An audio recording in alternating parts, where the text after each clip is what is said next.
नमस्कार, मैं हूं फरहान।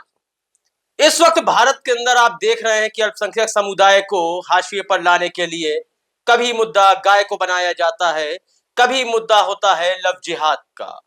मतलब पूरा दारोमदार मुसलमान पे डाल दिया गया है। यदि भारत में बहुसंख्यक समाज के ऊपर किसी प्रकार की भी परेशानी आती है, तो उसका जिम्मेदार अप्रत्यक्ष रूप या प्रत्यक्ष रूप से मुस्लिम समुदाय ही होता है। लेकिन इन्हीं सब परेशानियों को देखते हुए लोग चुप तो नहीं बैठेंगे। इसलिए मुस्लिम महासभा ने भी प्रण कर लिया है कि भारत के भीतर मुसलमान को वापस उसी स्थिति में लाना है, संविधान में जो लिखित है कि सारे धर्म बराबर हैं, उस बराबरी पर लाना है। उसके लिए अपनी कवायदें तेज कर दी हैं। तो इन्हीं कवायदों के बारे में जानने के लिए आज हमारे सामने मौजूद हैं मुस्लिम महासभा के राष्ट्रीय प्रवक्ता नाजिम खान। और इस चेहरे से आप अनजान नहीं होंगे। अक्सर आप सैटेलाइट टीवी चैनल्स में इनकी डिबेट देखते होंगे, तो इनका जो परिचय है ज़्यादा देने की आवश्यकता नहीं है, लेकिन फिर भी बहुत सारी औपचारिकताएं हैं जो करना बाकी हैं। आपका बहुत बहुत स्वागत है। मुस्लिम महासभा, ये ख्याल किसको कब आया और इसका गठन हो गया, इसका कुछ हमें इतिहास बताएं आप।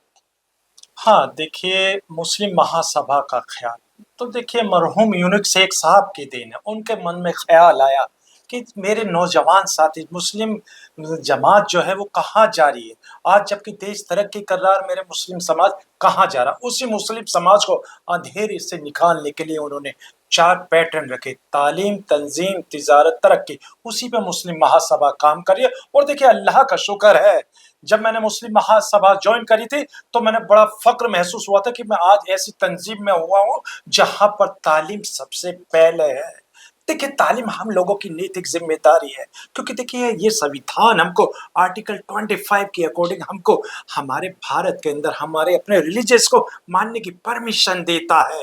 और देखिए उसी तरीके से हम लोग अपने उस संविधान के दायरे में रह के अपने आर्टिकल 25 का पालन करते हुए मुस्लिम महासभा के बैनर तले या अपनी कौम को जागृत करने के लिए, उनको एकत्र करने के लिए और उनके साथ कंधे से कंधा मिला के खड़ा करने के लिए ये सब मरहूम यूनुस शेख साहब की सोच थे। आज अल्लाह का शुक्र है कि राष्ट्र के अंदर मुस्लिम महासभा बहुत अच्छे पैमाने में काम कर रही है। देखिए हर किसी की नजर है कि हाँ, मुस्लिम महासभा, तो जब वो उसके बारे में पढ़ते हैं, जानते हैं, तो वो कहते हैं कि हाँ, अगर कौम के बेहतर मुस्तकबिल के लिए जो अगर तंजीम आज चल रही है, वो मुस्लिम महासभा से बेहतर कोई हो नहीं सकती। तो ये मुस्लिम महासभा का इतिहास है। मुस्लिम महासभा हमेशा चाहती है कि हमारा अपना नौजवान, हमारा अपना भाई आगे बढ़े, ताकि वो मुल्क के बेहतर मुस्तकबिल के फैसले जो हमारे मुल्क के जो बात हुई थी, ये कहा गया था कि अबुल कलाम आजाद साहब ने कि ए मेरे भारत के नौजवानों, आपको कहीं जाने की जरूरत नहीं है, ये मुल्क आपका है, इस मुल्क के बेहतर मुस्तकबिल के फैसले बिना आपके नहीं हो सकते। वही बात को हमारे मुस्लिम महासभा के जो मरहूम यूनुस शेख साहब थे, उन्होंने जिम्मेदारी हमारे अपने चहीते करोड़ों दिलों पर राज करने वाले जनाब इमरान खान साहब को सौंपी जिम्मेदारी। और जिम्मेदारी जब सौंपी तो उनसे कहा कि ये मुल्क के अंदर जो अब आपकी अपनी जिम्मेदारी है, किस तरीके से जो नौजवान भटक गया है, जो तंग हाल है, उनको किस तरीके से लेकर आना। तो मेरे अपने प्रिय बड़े भाई जनाब इमरान खान साहब की उदारता को देख के मैं बड़ा गदगद था। मैं इतना प्रभावित था कि मैं चाहता था कि हाँ, मैं मुस्लिम महासभा ज्वाइन करूं। तो उसका श्रेय मेरे अपने बड़े भाई जो आज राष्ट्रीय सचिव डॉक्टर वकील मलिक साहब है, उनको जाता। वो लाए मुझे, उन्होंने इमरान खान साहब से मेरी बात कराई और मैं इतना मुतमईन हुआ कि मैंने मुस्लिम महासभा चुन लिया। और मुस्लिम महासभा के बैनर के तले हम लोगों ने बड़े काम करे, देश की तरक्की के लिए काम करे। और मुस्लिम महासभा आज वो तंजीम है कि और भारत के अंदर कोई इतनी मजबूत तंजीम नहीं हो सकती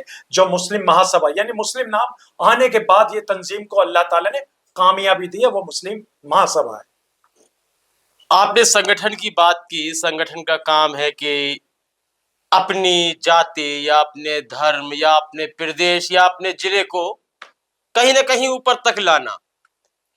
मुस्लिम महासभा से पहले भी कई मुस्लिम संगठन देश के भीतर आए, तरक्की, तंजीम, इन्हीं सब मुद्दों को लेकर। लेकिन उन्हें कभी आतंकी संगठन बना दिया गया, उन्हें बैन कर दिया गया। पीएफआई एक ताज़ा उदाहरण है, इससे पहले सिमी भी था। तो आपको क्या लगता है कि क्या आप एक बंदिश में रहकर काम करेंगे या फिर मुसलमान के लिए खुल के आना है और इन्हीं संगठनों की तरह अपने आप को आतंकवादी कहलाना चाहेंगे भविष्य में? हाँ, देखिए मेरा मुल्क संविधान से चलता है और जब मुल्क संविधान से चलता है तो कोई भी तंजीम को इस तरीके से आतंकवादी घोषित नहीं कर सकती, क्योंकि भाई हम संविधान के दायरे में रह के प्रोटोकॉल के तहत संविधान को मानते हैं और जो संविधान की बातें वो अपनी जनता तक पहुंचाते हैं। भाई संविधान के अंदर हमें समानता का अधिकार दिया गया है। भाई आर्टिकल 14 का अगर मैं इस्तेमाल करूं समानता, तो इसमें कोई दिक्कत नहीं। वही समानता मेरे हिंदू भाई को है, वही समानता मेरे मुस्लिम भाई को। भाई जब संविधान हम लोगों को ये परमिशन देता समानता की, तो फिर हम लोगों को कोई इस तरीके से नहीं कर सकता। रही यहाँ आतंकवादी संगठन की बात, तो देखिए मुस्लिम महासभा अपने गरीब भाइयों के लिए काम कर रही है, अपनी बेटियों के लिए काम कर रही है, ताकि मेरे गरीब भाई को रोजगार मिल सके, जो मेरी गरीब बेटी है उनको तालीम मिल सके। इसी का तो बीड़ा हम लोगों ने उठाया है मुस्लिम महासभा के बैनर तले। और एक चीज और मैं बता दूं आपको, जो बड़ी इंपॉर्टेंट बात है, जो मेरे माननीय राष्ट्रीय अध्यक्ष जनाब इमरान खान साहब ने मेरे से कही थी कि भाई देखिए मुल्क के अंदर आजकल मुसलमानों के ऊपर जो जिस तरीके का माहौल बन रहा है, तो उसके बारे में क्या करना चाहिए। तो सीधी सी बात हमने बैठ के, हमने डॉक्टर वकील मलिक साहब जो राष्ट्रीय सचिव है, जो हमारे संगठन मंत्री है असलम सैफी साहब, उनके साथ मिलकर जनाब इमरान खान साहब और मैं था और साथी थे, उन सब ने मिलकर अपना एक मशवरा दिया कि अगर हम सब अपने हिंदू भाइयों की आस्था और अपने हिंदू भाइयों का विश्वास कायम करने के लिए और अपने हिंदू भाइयों को यह दिखा दे कि हाँ कि आपको घबराने की जरूरत नहीं है, मुस्लिम महासभा गाय को राष्ट्रीय पशु घोषित करने के लिए सरकार से मांग करती है। अगर जब गाय को राष्ट्रीय पशु घोषित कर दिया जाएगा, तो वहां हमारे हिंदू भाइयों के दिमाग में कुछ असामाजिक तत्व जो हैं, जो एक माहौल खराब करने की कोशिश करते हैं कि देखिए मुसलमान ऐसा है, जब गाय को राष्ट्रीय पशु घोषित कर दिया जाएगा तो जाहिर सी बात है कि हिंदू भाइयों को पता होगा कि हिंदू भाइयों की आस्था का सम्मान भारत का मुसलमान करता है। यहीं पर मुस्लिम महासभा हमेशा पर्यटन करती है। और आपको 2016 की मैं बात बता दूं कि 2016 में जंतर मंतर पर एक धरना प्रदर्शन हुआ था। जनाब इमरान खान साहब के नेतृत्व में अलग अलग राज्य से आए, तो बहुत भीड़ थी। वहां पर मांग रखी गई थी कि गाय को राष्ट्रीय पशु घोषित कर दिया जाए। हमारा अपना डेलीगेशन भी गया था, तो उस वक्त मुख्तार अब्बास नकवी साहब से वो मिला भी था, अब बात भी रखी थी और कहा कि गाय को राष्ट्रीय पशु घोषित कर दिया जाए। लेकिन शायद मुझे लगता है कि अब लगभग 9 साल के करीब हो गए हैं, अभी तक गाय को राष्ट्रीय पशु घोषित नहीं किया गया। अभी हमारा अपना डेलीगेशन दोबारा से जनाब इमरान खान साहब के आदेश में जो नेतृत्व में करेंगे उसका डेलीगेशन का, वहां जाएंगे अपने मुल्क के वजीर आजम माननीय नरेंद्र मोदी जी के पास, और मुस्लिम महासभा उनको एक मेमोरेंडम देगी और उनसे दरखास्त करेगी कि गाय को राष्ट्रीय पशु घोषित किया जाए, ताकि देश के अंदर राष्ट्रीय एकता अखंडता हिंदू मुस्लिम भाईचारा हमेशा कायम रहे। आपने हिंदू आस्था की बात की। हिंदुओं की आस्था यदि ज्ञानवापी के नीचे है, जामा मस्जिद के नीचे है, ताजमहल के नीचे है, बाबरी मस्जिद के नीचे थी, तो फिर उस आस्था का ख्याल आप किस तरह रखेंगे? हाँ, देखिए मैंने कहा था कि हम लोग संविधान को मानने वाले हैं और देखिए हम लोगों के लिए संविधान सर्वोपरि है और संविधान के तहत ही सुप्रीम कोर्ट इज सुप्रीमो, वो हम उसका दिल से सम्मान करते हैं, क्योंकि हम सुप्रीम कोर्ट के हर फैसले को मानते हैं। लेकिन अभी आपने ज्ञान व्यापी का जिक्र करा और अभी अगर आपको राम मंदिर वाला भी जिक्र आ जाए, अभी आप संभल की शाही मस्जिद का भी जिक्र कर दें, तो मुझे याद आ जाते हैं अपने हिंदू भाइयों के आस्था रखने वाले गोस्वामी तुलसीदास जी। वो उसी मुगल काल के अंदर मौजूद थे।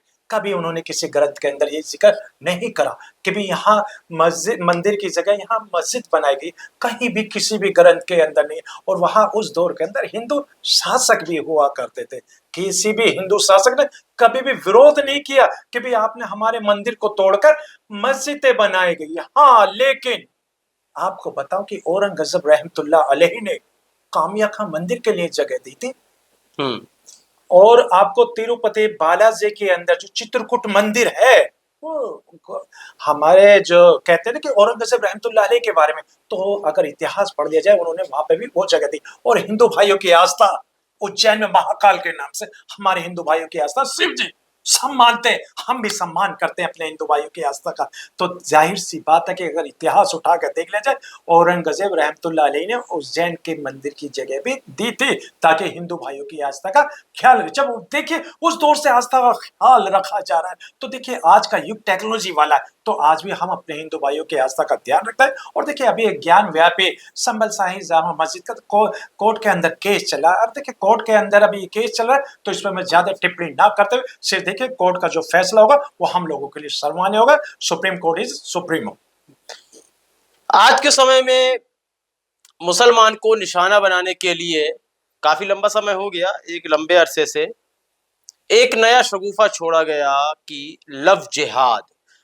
अब ये लव जिहाद इतना ज्यादा अपनी जगह बना चुका है कि यदि किसी मुस्लिम, देखिए भारत विविधताओं में एकता का देश है, यहाँ पर किसी भी अलग धर्म, किसी भी अलग जाति के लोग शादियां कर सकते हैं। 3 साल हो जाते हैं, 4 साल बाद हो जाते हैं, फिर लड़की पक्ष को भड़काया जाता है, उसके बाद भी लड़के को जेल हो जाती है। तो इस संबंध में आप क्या करेंगे? इस तरह के लड़के के लिए लड़ाई लड़ेंगे या फिर उसको उसके हालात पर छोड़कर ये कहेंगे कि हाँ, ये लव जिहाद का दोषी है? हाँ, देखिए लव जिहाद की बात आ जाती है, तो देखिए मैं आपको बता दूं कि लव और जिहाद फर्क है।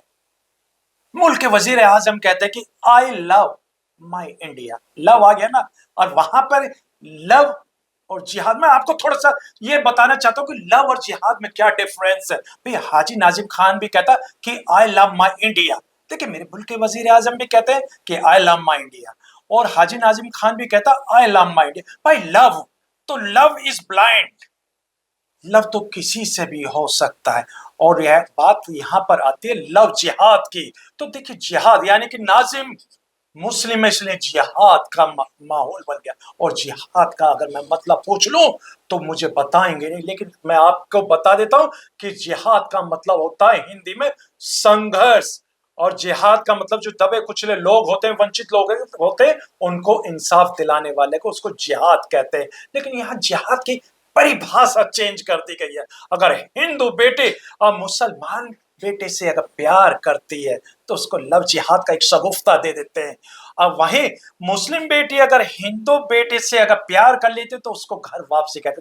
भाई एक देश है, एक संविधान है, तो कानून तो अलग नहीं होना चाहिए। अगर आपको लगता है कि लव करने वाला मुस्लिम गुनहगार है तो लव करने वाला वो हिंदू भाई का जो बेटा वो भी गुनहगार है। लेकिन लव इज ब्लाइंड, लव किसी से भी हो सकता है, इसमें इंटरकास्ट वाला कोई मैटर नहीं है। अगर लव को अगर यही देखा जाता तो अकबर कभी जोधा से शादी नहीं करता, मोहब्बत नहीं करता, शाहरुख खान कभी गौरी से नहीं कर सकता था, सुनील दत्त कभी नरगिस से नहीं कर सकता। बहुत सारे ऐसे एग्जाम्पल है। और बहुत से तो देखिए अभी जो पूर्व मंत्री भी रह चुके हैं, वो भी मैं उनको बताने का नाम ज्यादा जहमत नहीं उठाना चाहता, पूरा देश जानना चाहता कि वो मुस्लिम है और उनके घर में हिंदू बेटियां हैं। ये तो देखिए लव है, लेकिन लव को किस तरीके से पेश किया जा रहा है यहाँ सोचने वाली बात है, यहाँ एक कम्युनिटी को टारगेट करने वाली बात है।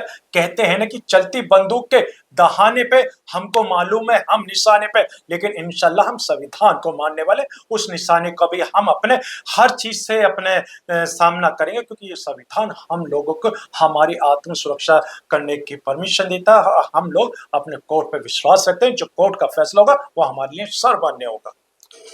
आपको वह समय याद होगा जब शाहीन बाग में आंदोलन चल रहा था एनआरसी सीएए को लेकर, और कहा जा रहा था कि कागज नहीं दिखाएंगे, कोरोना आ जाता है, वह बात खत्म हो जाती है। लेकिन अब भी आसाम में लोगों को चिन्हित किया जा रहा है, कल ही 200 लोगों को चिन्हित किया गया, वापस बांग्लादेश भेजा जा रहा है, जबकि तमाम बड़े नेता यह कह चुके हैं, यहाँ तक कि न्यायालय भी मानता है कि कागज के द्वारा अपनी नागरिकता हर कोई प्रूफ नहीं कर सकता। तो इस संबंध में क्या करना चाहिए और मुस्लिम महासभा क्या कदम उठाएगा?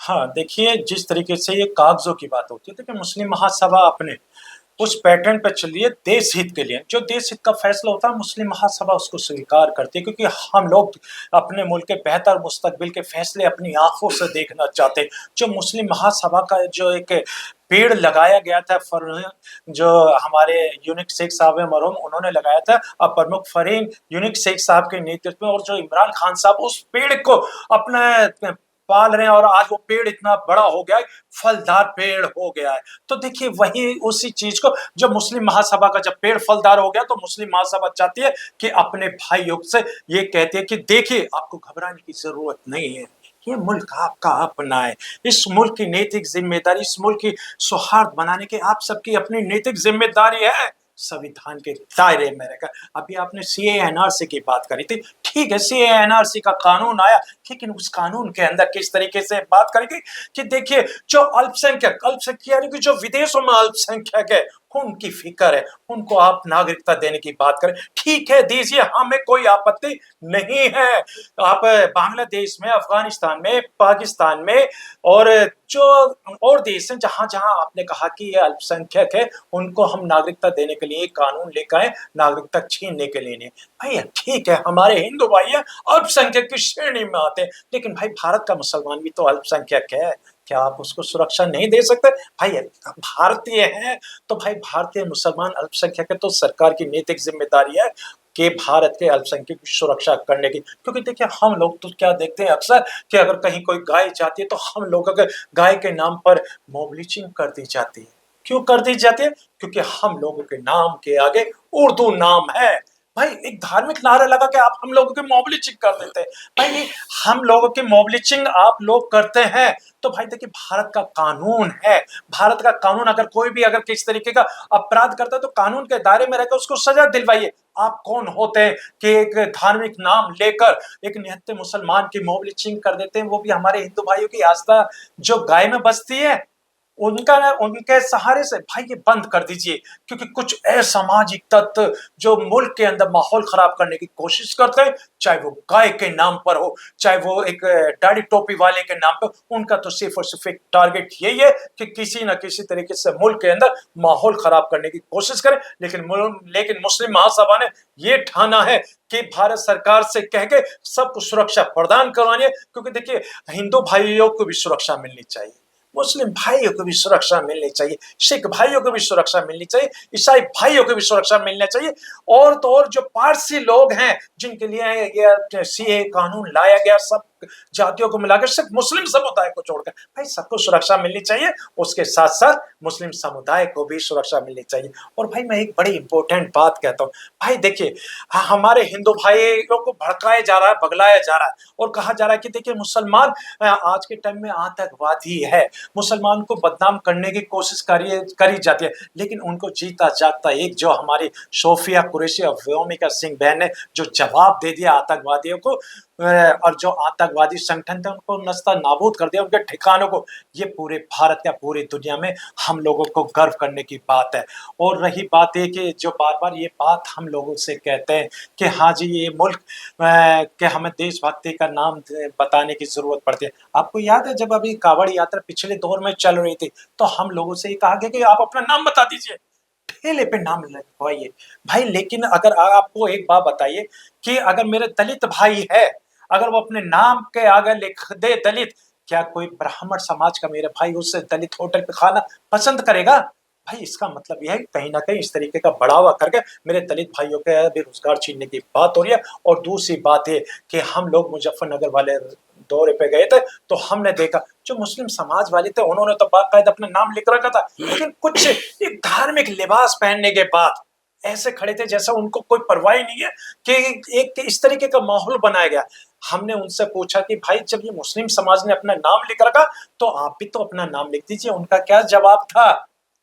भाई हमको बताने की जरूरत नहीं है, ये हमारा लिबास देख लीजिए, ये हमारी पहचान है। क्या भाई आप कपड़ों से पहचान करने वाले क्या ये नहीं बता सकते कि भाई उसने लिबास तो दिखा दिया लेकिन अपना नाम नहीं बताया? तो मैं अपने मुल्क के वजीर आजम से भी यही कहना चाहूंगा कि आप जब सब कहते हैं कि सबका साथ सबका विकास सबका प्रयास सब अच्छा लगता है, लेकिन कुछ लोग इस चीज को बिल्कुल आपके गिराने की कोशिश में है। लेकिन हम आपकी बात से सहमत है क्योंकि आप हमेशा देश हित की बात करते हैं और मुस्लिम महासभा के राष्ट्रीय अध्यक्ष जनाब इमरान खान साहब भी देश हित की बात करते हैं। आपकी सोच और जनाब इमरान खान साहब की सोच सोच दोनों बिल्कुल लेंगे और देश को आगे किस तरीके से बढ़ाना है, जिस तरीके से आप सोचते हैं वही मुस्लिम महासभा के राष्ट्रीय अध्यक्ष जनाब इमरान खान साहब भी सोचते हैं। तो इसलिए देश को आगे बढ़ाने के लिए हमारे मुस्लिम महासभा के राष्ट्रीय अध्यक्ष जनाब इमरान खान साहब अपने तन मन धन से एक साथ अपने संगठन को लेकर पूरे एकजुट होकर देश के समर्पित है। ये मुस्लिम महासभा का काम है।